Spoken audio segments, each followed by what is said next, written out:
Everyone, my name is Nidhi Bhatnagar and I welcome you all in this channel. तो आज की video में हम क्या सीखेंगे? आज हम करेंगे क्लास 3 की हिंदी की बुक से चैप्टर नंबर 15 सबसे कीमती। तो चलो विदाउट डिले अपनी वीडियो को शुरू करते हैं। प्रस्तुत कहानी में एक महत्वपूर्ण सीख दी गई है। अब इस कहानी में आपको बहुत ज़्यादा इंपॉर्टेंट एक सीख दी गई है। भाई हमें समझना चाहिए कि संसार की प्रत्येक वस्तु का महत्व है। भाई हर एक चीज़ की अपनी इंपॉर्टेंस है।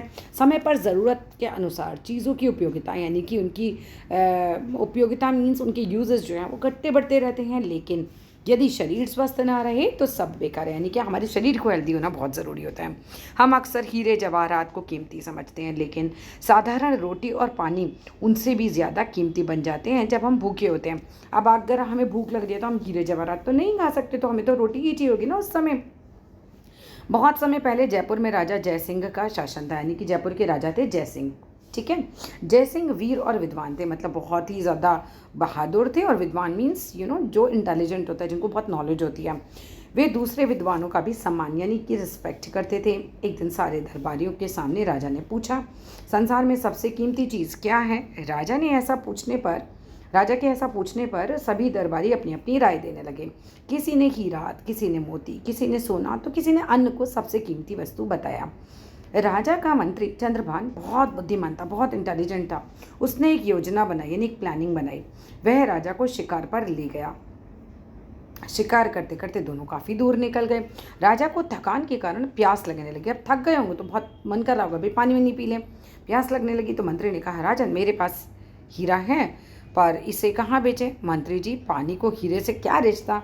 राजा बोला, आप कहीं से भी पानी का इंतज़ाम करें, क्योंकि आप हीरा नहीं खा सकते हो। जब प्यास लगेगी आपको पानी ही चाहिए। थोड़ी दूर चलने पर उन्हें एक झोपड़ी नजर आई। वहाँ एक बुढ़िया रहती थी। उसने राजा को पानी पिलाया। उसकी झोंपड़ी के पास पीपल का पेड़ था। पेड़ की छाया में राजा चबूतरे पर बैठ गए। कुछ देर बाद राजा को भूख लगने लगी। बुढ़िया ने तुरंत चूल्हा जलाया और रोटियां बनाई। फिर वह संकोच से बोली, महाराज मैं बहुत गरीब हूँ, इस रूखे सूखे से ज़्यादा कुछ नहीं बना सकती। माता जी, यह सादा भोजन कितना स्वादिष्ट है, इसके सामने राजसी भोजन कुछ भी नहीं। क्योंकि भूख लग रही थी इन्हें, तो वो भूख में तो आपको सब बहुत अच्छा लगता है। राजन आप बाहर चल के हाथ धो लीजिए। बुढ़िया बोली, माँ जी मेरे पैर में कांटा चुभ गया है, मेरे लिए थोड़ी दूर चलना भी बहुत मुश्किल है। मैं अभी आपके पैर का कांटा निकाल देती हूँ, बुढ़िया ने कहा। तभी मंत्री बोला, महाराज मैं आपके उस दिन के सवाल का जवाब देना चाहता हूँ। मेरी राय में दुनिया की सबसे कीमती वस्तु कीमती है। प्यास लगी हो तो पानी चाहिए, भूख लगी हो तो खाना, और शरीर स्वस्थ ना हो तो सब कुछ बेकार है। अच्छे गहने कपड़े अपना अलग महत्व रखते हैं। पहाड़, नदी, बादल, खेत, सूर्य, ये सभी अपना महत्व रखते हैं। बस ज़रूरत के अनुसार हर वस्तु की कीमत घटती बढ़ती रहती है।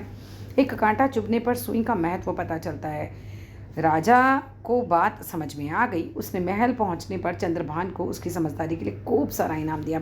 तो बच्चों, तुमने क्या सीखा? तुम्हें ये सीखना चाहिए कि हर चीज़ की अपनी वैल्यू होती है, हर चीज़ की उपयोगिता। अब जो काम सुई कर सकती है कपड़े सिलने का, वो तलवार तो नहीं कर सकती। तलवार से हम कपड़े तो नहीं सिल सकते। तलवार का अपना महत्व है। अगर आपको युद्ध में अब जाना है तो आपको सुई की ज़रूरत नहीं होगी, तब आपको तलवार की ज़रूरत होगी। ऐसे ही हमें ये समझ में आता है कि हर चीज़ अपनी जगह इम्पॉर्टेंट है। तो that's all in this video. अगर वीडियो अच्छा लगे तो ज़रूर लाइक करना, शेयर करना, सब्सक्राइब करना। Thank you.